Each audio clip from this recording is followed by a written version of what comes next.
Restarting the world's economy after a prolonged lockdown due to the coronavirus pandemic has created bottlenecks in the mass movement of goods. Furniture stores such as IKEA have been hit by supply chain problems from their manufacturing hubs in Asia. Global supply chains are under enormous pressure. Products need to be transported and demand is high. Of course, we feel that as well. In Denmark, IKEA has been looking for alternatives to its regular supply lines, including train haulage as well as buying their own ships. We have tried to establish a rail connection from Asia to Europe so that we can use trains for transport.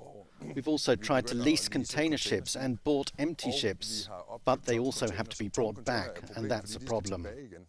It is a way bigger issue. All businesses are struggling to get products, and there is no sign of improvement right now.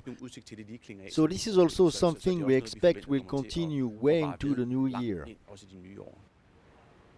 Customers are starting to feel the effects. Many things I wanted to buy were not in the store.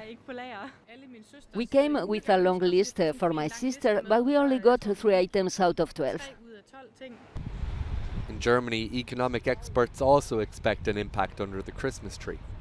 Many shelves could be emptier than usual in December.